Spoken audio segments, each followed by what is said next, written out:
It was a huge scene. It was chaotic. Everyone brought out their phones to record. People were still shouting, "No allow him run, no. No allow him." Na so then they do. Adaeze was still pleading. She was scared and very ashamed. Immediately, the market head was informed. Mr. Shola, who was the market head, he cited Obinna. "Oga," he said, "Boss, Mr. Obinna. No, this must be a mistake. Boss, you don't remember me? 3 years ago, your NGO." He was still lost because he couldn't remember. He tried to remind him, and he mentioned how his 4 children were beneficiaries of his NGO and how they still keep to their promise till date. He was shocked to see that it was Mr. Obinna that was accused of stealing chicken. "Everyone calm down," he said.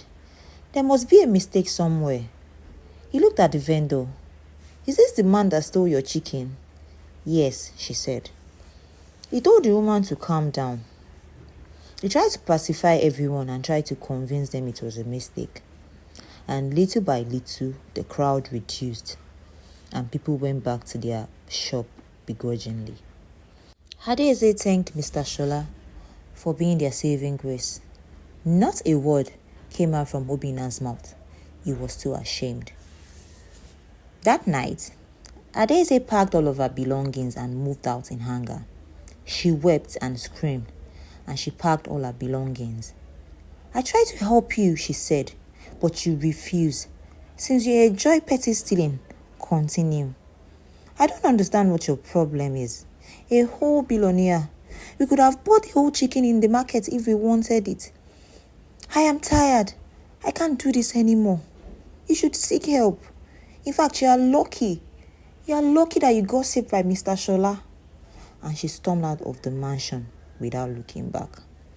Guys, if you haven't liked this video, please, this is a good time to do that. And please, if you haven't subscribed, please do that. If you were Adaeze, what would you have done? Would you have stayed, hoping that things would get better, or would you have left as well? The scandal hit Twitter. Billionaire CEO caught stealing live chicken in Lagos market. Trust internet people. They had a lot to say. There were different versions of the story, different tweets. A billionaire stole chicken and was beaten to stupor. A billionaire who is involved in ritual goes to the market to steal chicken as he does every 8 market days for ritual, gets caught.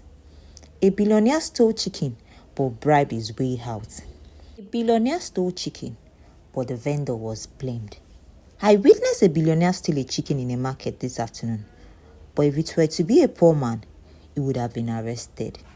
Different tweets from different people, but most were far from the truth. Some even reported like they were there. Meme pages exploded. His face became the funny meme. Investors panicked. Brands pulled out. But while the world laughed, Adaeze cried.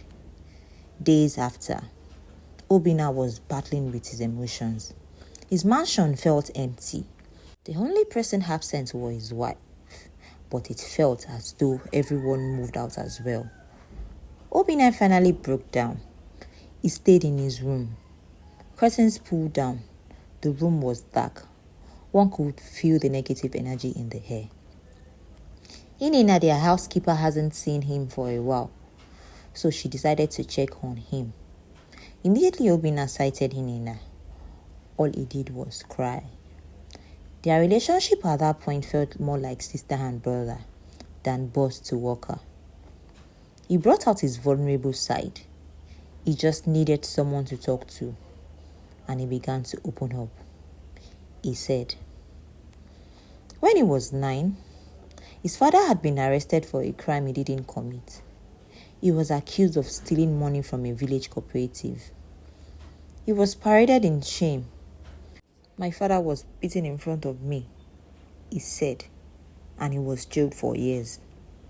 And the real thief was a wealthy relative. He paid his way out, and Obinna since then swore revenge. Not by violence, but by success. But something twisted in him after that.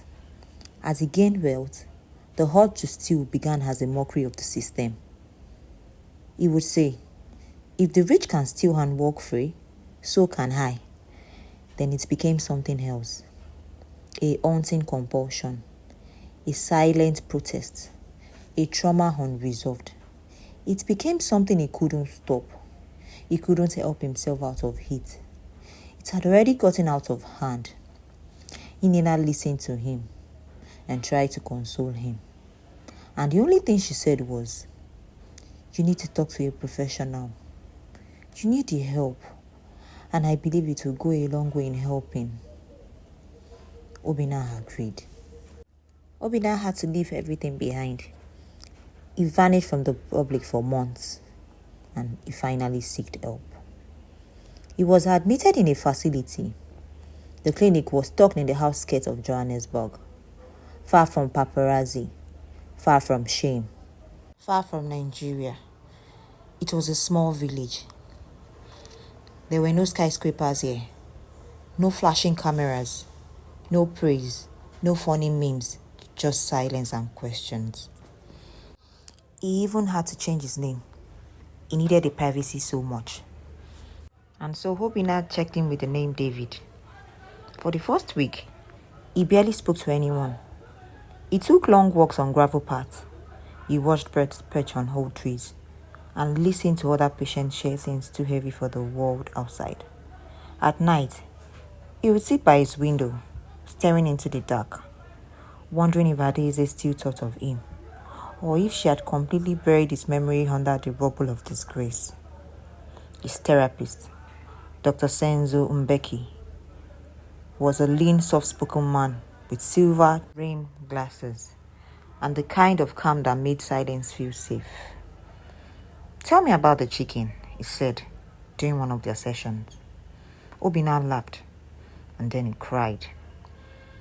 Weeks after week, they peeled back layers, the humiliation, the buried trauma, the twisted belief that stealing even small things was justice for the injustice he witnessed as a child. Dr. Senzo didn't offer pity, he offered him clarity. He said, you felt revenge would heal you, but it ended up breaking you. It took you losing everything. The trust of your wife, the dignity of your name, for you to see that revenge wasn't healing you. It was just rotting you. He said, what we carry from the past becomes a weapon we turn inward. You weren't stealing. You weren't just stealing things. You were stealing control. He advised him. He gave him a lot of advices. And he also advised him to start journaling. He told him to start journaling his emotions and to also interact more with others and not just keep to himself. It would help him in his healing process. And so, Obinna began to journal. He spoke with men who had similar scars. One was wrongly imprisoned for shoplifting. Another, the son of a corrupt politician, he stole as means of rebellion. The stories were messy, but real, and in them, he found mirrors. As he kept on journaling, he felt more relief. After 7 months, Obinna left the facility, not with applause, not as a reformed billionaire, but as a man starting again. He didn't rush to return to tech business. Instead, he built Reclaim 360, an NGO that offered mental health care and voluntary support for people caught in the criminal justice system. Quietly, he donated millions. Anonymously, he showed up at local centers to volunteer. He even taught coding at a halfway home in Cape Town. Meanwhile, back in Lagos, Adaeze rebuilt her own life. She moved on. She launched an NGO as well called Safe Haven, a platform for the partners of public figures dealing with mental illness. People called her brave. But at night, she sometimes scrolled through old photos and videos of her and Obina. Videos where they were laughing over silly things, laughing over ogbono soup, dancing offbeat at their wedding, and she would whisper to herself, "What happened to us? Where are you?" Then one August afternoon, an envelope arrived at our office in Lekki. No sender's name, just a single typed sentence inside. She was a bit skeptical about reading it, and she finally opened it to read it. And she saw, "Healing is a slow return, but I am walking." There was a plane ticket to Johannesburg and a handwritten letter that followed. It wasn't an apology letter, and neither was a letter filled with promises. It just told her the truth. Who he was now, and that he still loved her. It took Adaeze a month to decide, and then she finally decided to give them a chance again. And she went to Johannesburg. When she walked into the Reclaim 360 Center, Obina was busy helping to paint a mural on the wall with some of the young men in the recovery program. He looked thinner, softer, but his eyes, those eyes that once sparkled with ego, now held something deeper, humility. They sighted each other. They didn't hug, not immediately. They just stood there. And Adaeze said, "What will you be stealing today? I don't want no surprises today." Obina chuckled, nodded slowly and said, "Your heart. I am going to be stealing your heart today. And somehow, your heart is going to steal mine too." That was the first time she smiled in his presence in over 2 years. They both smiled. Their reconciliation wasn't swift. It took dinners, long walks, joint therapies, awkward silences, and even heated arguments. But there was no rushing in this time. No pretending. Adaeze saw his effort. He saw her pain. And slowly, they found their rhythm again. By their 5th session as a couple, the therapist asked, "Do you believe you can trust each other again?" Adaeze turned to Obina and said, I don't just trust the man in front of me. I trust the journey that brought him here." A year later, on a quiet beach in Seychelles, they renewed their vows. No guests, no photographers, just two souls who chose healing over pride. And a few months later, Adaeze got pregnant, and they were back in Nigeria, and they moved in together again, starting a new life. They had to employ a new nanny in preparation for the baby, and they finally welcomed their first child. It was the happiest day of their life. The day of the child christening had finally arrived, and it promised to be a beautiful event. In the morning, the pastor visited to name the baby before the main ceremony in the evening. The baby was named Brunand Obina Nwosu.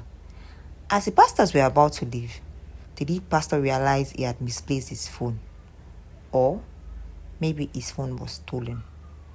A very old, inexpensive device held together with a rubber band. The room fell into an awkward silence, with all eyes seemingly on Obina, due to his past record. Obina felt a bit embarrassed, so he stood up. His eyes locked intensely on Adaeze, and he asked to be excused. His wife Adaeze followed him immediately. Once they reached the bedroom, Obina said, "Adaeze, I hope you don't think I stole the missing phone." Adaeze replied, "No, I don't. Why would I? I just need to hear this from you." Obina smiled slightly. "Did you take the phone?" Obina said no. Obina felt a sense of relief when Adaeze said, "I believe you. I just needed to hear this from you." Obina smiled slightly. Obina gave her a hug. "Thanks for believing in me, he said. It took us a lot to get here, so I believe you won't want to ruin everything again, Adaeze said. They returned to the living room where the guests were waiting, and the awkwardness still lingered. Obinna quickly discreetly contacted the security team to review the CCTV footage. The truth was soon revealed. The new nanny, Adesuwa, was the phone thief. Adesuwa felt a bit embarrassed. She handed the phone back to the pastor, and she apologized profusely. Obinna decided to relieve her of her duties on the spot, despite suggestions from family and friends that they involve the authorities. Obinna chose to let her go with a warning. Adeshawa left in shame, and the atmosphere in the room began to relax. Just as the tension was dissipating, one of the pastors jokingly said, "But pastor, is that really your phone? That old rickety phone? The amount of rubber bands on that phone is almost up to 15. The room erupted in laughter, but the pastor's expression turned sober. He sighed and revealed. He was attached to the phone because it was a gift from his late wife. The room fell silent again, with everyone feeling a pang of sadness. Obinna, sensing the need to lighten the mood, he gifted the pastor a brand new luxury phone. The pastor's face lit up with joy, and the reception ceremony began. The event was a grand success, with everyone enjoying good food and music. As the evening wore on, Adaeze gazed into Obinna's eyes and said, "I didn't come back to you not to trust you. I know you are human, and I know you are trying." They shared a tender kiss and continued to savor the beauty of their special day. Thank you for watching this video, and I would like to hear from you. Few lessons you learned from the story. Kindly put it down in the comment section. Thank you.